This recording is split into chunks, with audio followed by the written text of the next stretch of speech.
If the job is interesting, you can attract people, because if you don't like what you're doing, no matter how much you're getting paid, after a while, it becomes a chore.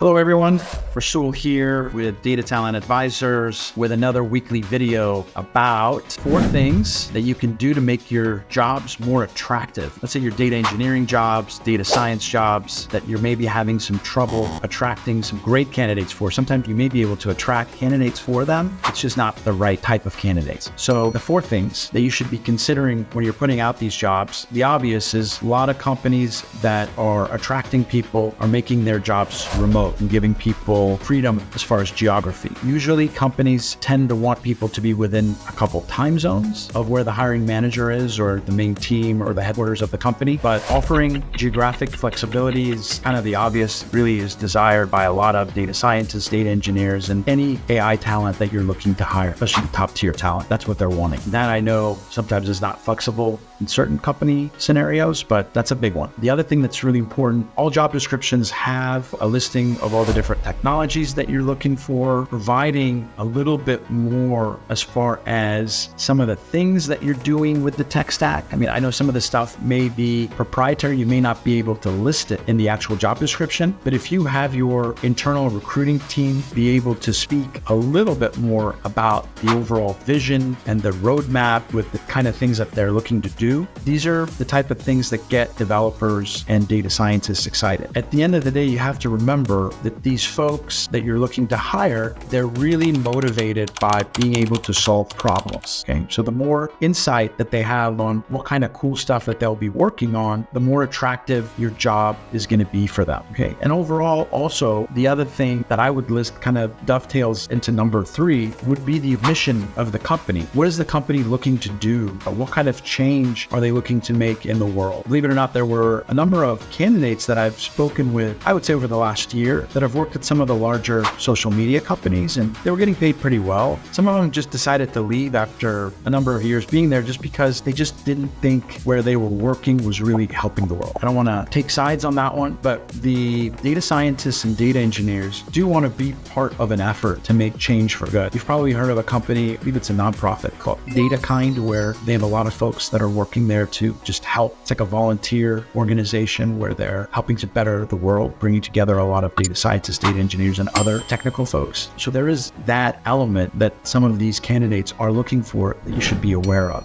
Okay. Last but not least, the other thing that really needs to be covered is overall the hiring manager, their background, some of the things that they've done. At the end of the day, one of the worst things for technologists is to end up in a company with a hiring manager that's maybe micromanaging them and not allowing them to grow. For a lot of these candidates, growth means working with some of the newer technologies and newer frameworks. So what happens is if they get stuck in a job for 3 or 4 years working with legacy type frameworks and tech stack, it ends up hurting their value on the open market. Should they want to change jobs later on, they're just not going to be as attractive. So they're very aware of being relevant. So if you have a hiring manager that's pretty progressive, it doesn't have to be bleeding edge technologies that you're using, but really there's an appetite to work with some of the newer type technologies and be innovative, or, there's also a scenario where they will have them speak at different, like let's say machine learning conferences or technical conferences that are out there where they're doing demos or something like that. As far as the continued learning, conference budgets, things like that, those things make your job very attractive as well. It's not just about the salary. I say that to hiring managers all the time. If the job is interesting, you can attract people, because if you don't like what you're doing, no matter how much you're getting paid, after a while, it becomes a chore. And I think we all know that. So just remember, most of you work at companies that you're pretty proud of. Make sure that you're not missing these little details if you want to attract really the top tier candidates. So that's pretty much what I have for you today. If you've liked the video, make sure you hit the notifications button.